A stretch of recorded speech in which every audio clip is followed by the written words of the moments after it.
Hello there, welcome. You are on Mo Moon Tarot here on YouTube. My name is Mo Moon, welcome. I am excited to do this video today because I feel like I have been on I know that I've been on my witch's journey for 2 years now, a little bit over 2 years. And I decided to compile a list of 10 important tips to begin your witch's journey. So when you're starting on your witch's journey, I have 10 tips that will help you realize if you're going in the right direction and to make it easier for you to know what steps to take in order to start on your journey. So I have a video that I did maybe over a year ago now, and it's called From Christian to Witch. So I grew up in a Christian home. Just a little bit of background about my life. I grew up in a Christian home. I accepted Jesus into my heart when I was 6 years old because I would stay up all night. I would try to stay up all night in fear that there would be somebody who would break into my house and kill my family. And I couldn't sleep. I was so afraid that my mother came into my room one night and she suggested that if I invite Jesus into my heart, I won't be afraid anymore. And I do remember that I wasn't afraid anymore, but I also remember that I was quite a strange child. Like I did a lot of strange things. And looking back now at my life, I can see times in my life where I was practicing witchcraft without identifying it as such because I grew up in a Christian home. So I just thought I was different and weird. Of course, most kids are different and weird. You know, kids are very different from adults. They do weird things sometimes, but that's just because we're looking at them from the eyes of an adult. So let's get into the 10 important tips to begin your witch's journey. So these are in no particular order, but I wrote them down as they were coming to me. So number 1 is show interest in a pagan path. So if you want to be a witch, it's kind of inevitable that you will show some sort of interest in a pagan path. And when I say pagan, I mean a belief system that is different from the patriarchal belief systems of Judaism, Christianity, and those type of religions, where there is only one deity, and it is very much focused on the male deity. So if you show interest in a pagan path, like for me, Wicca was the gateway into me discovering more about witchcraft, because Wicca doesn't just embody the energy of the god, but also of the goddess. And I was interested in finding a goddess that I could relate to, and also a different god from the one that I grew up with. And so the reason why I started going into Wicca was because I found out about it, and I wanted a belief system that was not Christianity. And I knew that being a Wiccan was a sort of decision of faith, where you once you start on your Wiccan path, you practice for a year and a day, and after a year and a day you can initiate yourself, or you can be initiated into a group, into the Wiccan faith. So if you're showing interest in a pagan path, that means that you're interested in something that's other than the Abrahamic faiths. And it also means that you're looking into more of an earth-based practice. And of course, witches, they work with the energy of the earth, air, fire, water, and spirit. And they very much believe in the power of Mother Earth, and not just of this planet, but of other planets. So when you're starting to show interest in some sort of faith other than going in towards paganism, you know that you're opening the door towards witchcraft. So I would say that showing interest in a pagan path is a definite indicator that you are going towards a witch's path. So pay attention to that.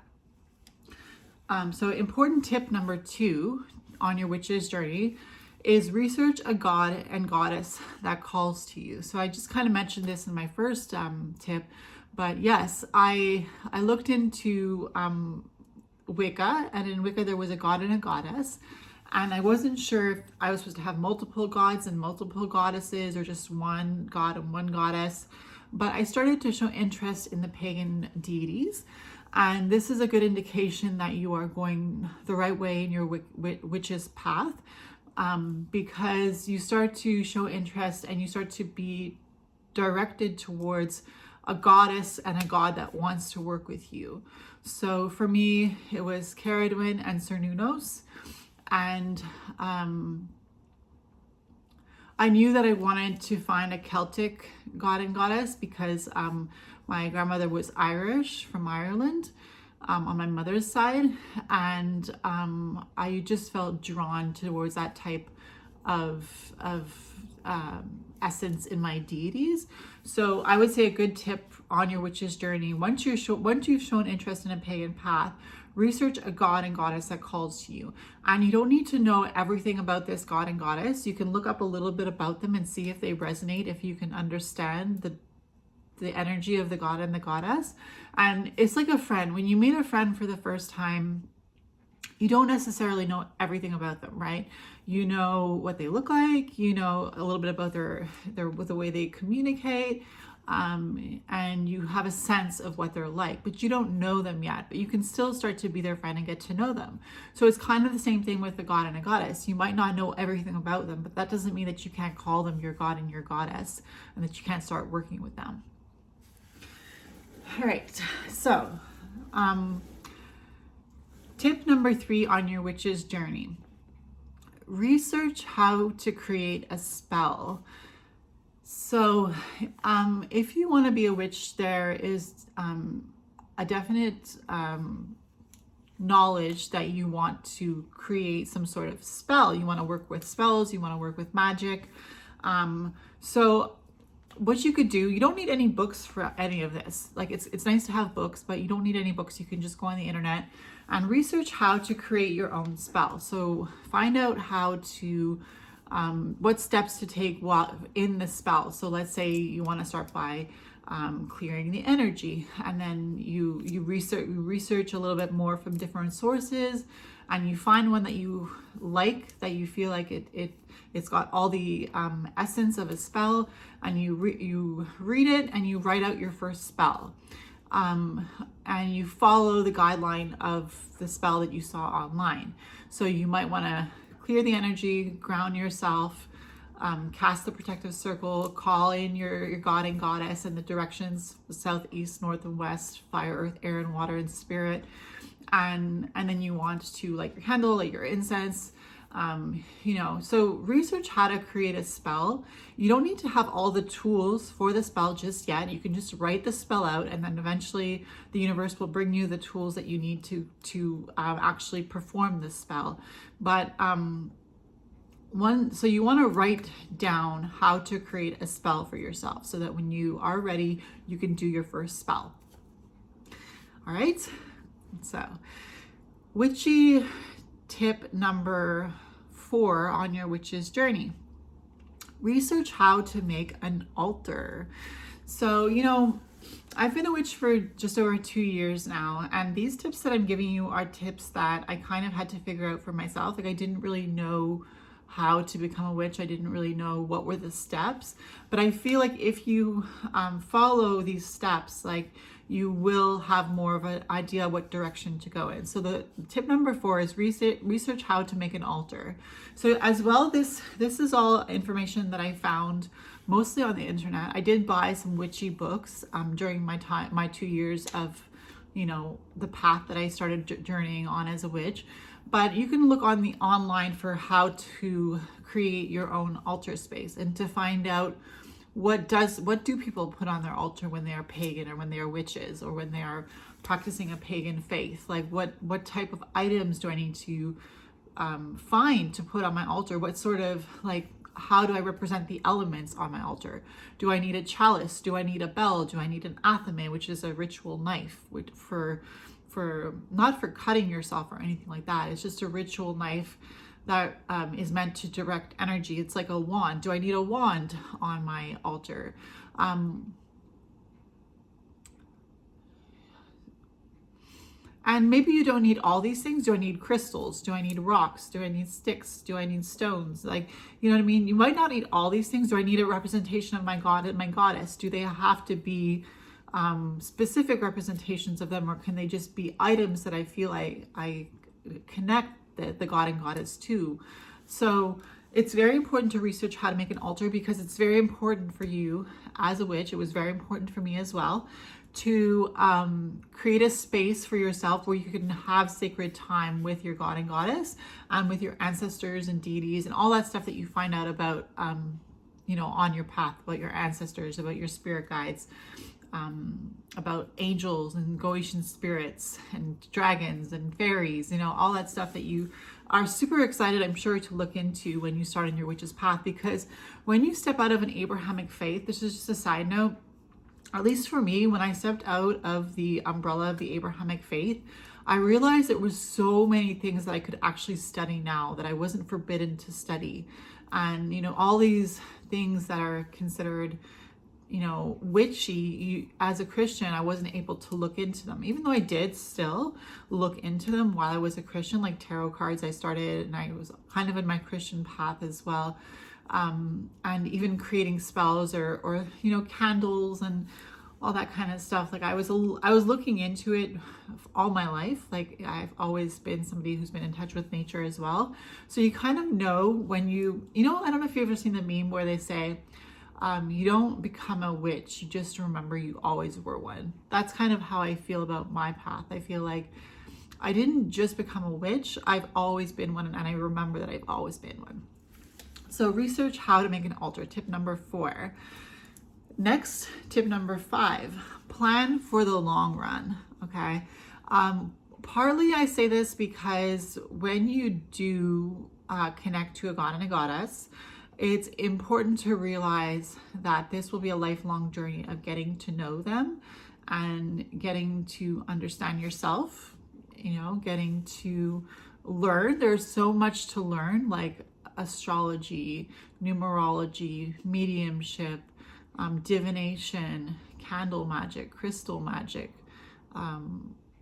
blood magic, spells, rituals, elements. There's just so many things that you can study, and it can be a little bit overwhelming at first. And even now, after 2 years of being a witch, actually knowing that I'm a witch, I still sometimes feel overwhelmed by the amount of things that I have to learn, especially having a job where, you work 4 or 5 days a week and it doesn't really give you much time to study or to read. And when you do get time, you're kind of tired.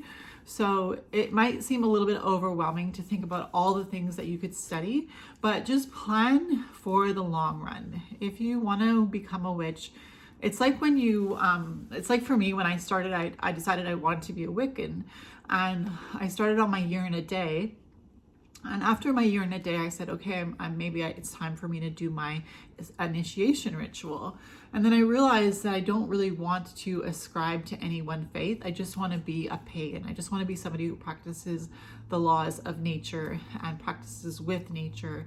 And I don't have a term written across my chest. That's not to say that it's, I don't appreciate Wicca. I mean, Wicca was the doorway to which I entered into my witchcraft practice.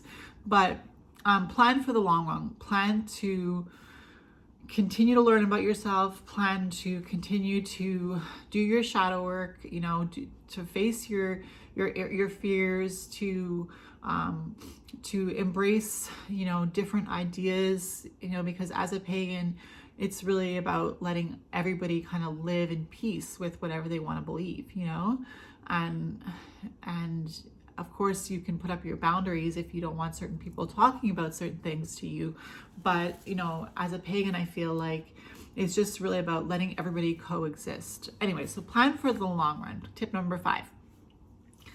Tip number 6, make a commitment with a piece of jewelry or a tattoo or whatever. So tip number 6 is make a commitment. It's kind of like plan for the long run, but make a commitment is more like, how do you plan to commit yourself to honoring your god and goddess and the path that you've chosen to take? So the way I did that at first was when I decided I wanted to have Cernunnos and Ceridwen as my god and goddess to start off, I actually bought a ring. This ring here, it's a moonstone, the middle one here.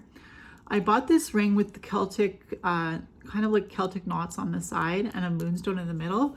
And I looked online for this ring. It wasn't too expensive. It might have been about $30, silver with a moonstone. And I decided that when I did my ritual of my first spell, when I did my first spell with Cernunnos and Caradwyn, that it would be a ritual of dedication, and that I would take this ring and put it on as a symbol of my dedication to Caradwyn and Cernunnos. And I also got a tattoo here. It's a pentacle with leaves and sticks. I also got a tattoo to symbolize, and it's a pentacle. So, you know, this is considered a satanic symbol in Christianity. And so it was a big deal for me to put this pentacle on my forearm, because I was making a commitment to having this on my body for life, and to possible regret if I wasn't willing to continue to follow this path. So you have to take a step to make a commitment, and it doesn't have to be getting a tattoo. Like I said, it could be as simple as getting a piece of jewelry, perhaps, you know, getting a pentacle necklace and wearing that on a regular basis, or, you know, something that symbolizes to you your commitment to giving your all on your witch's journey. So these are just tips to let you know that you're on the right path, right? So tip number 7 on your witch's journey when you're beginning is start a book of shadows and look up as much info on your interests as possible. So when you, for tip number 3, which was research how to create a spell, this is tip number 7, start a book of shadows. So this kind of goes in conjunction with creating your first spell. You want to get some sort of notebook or journal, or a book from the dollar store that you can write in, or a book from a witchy shop, metaphysical shop, or a notebook from Target or Walmart or wherever you go to do your groceries if they have notebooks.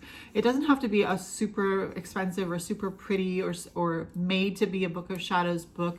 It's just going to be a journal or a notebook that you can write down things that you study. So you can write down your spells, you can write down information about runes, you can write down information about crystals, you can use it as a journal to track your witch's journey and how you're feeling as you're going on your witch's journey.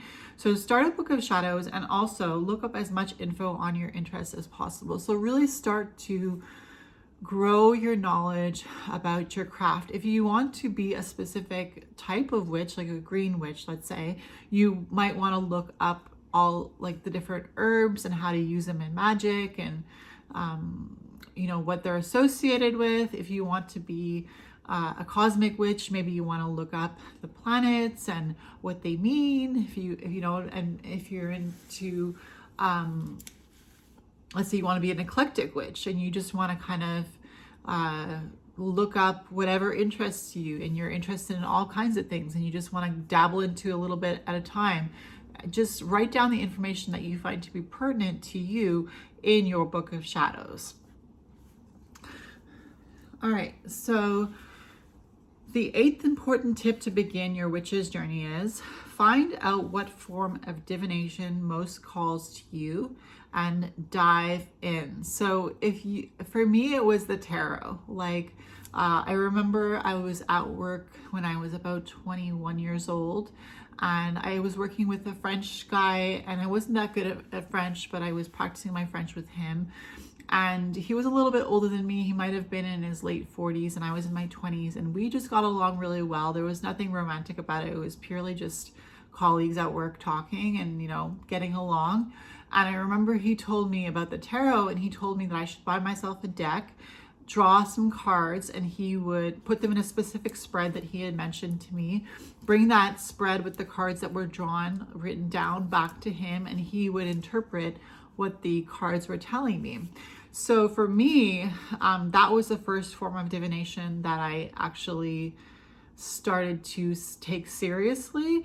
And I think as a witch on your witch's journey, it is important that you connect with your intuition and with your emotions, and allowing your emotions to talk to you so that you can follow your intuition more clearly and learn how to use your inner compass to read a certain sort of divination tool, whether that be a pendulum, whether that be runes, witches runes, Nordic runes, tarot cards, oracle cards, Ouija board. Of course, like, look into these things first before you start diving into them, like especially with the Ouija board. Like, you want to be respectful.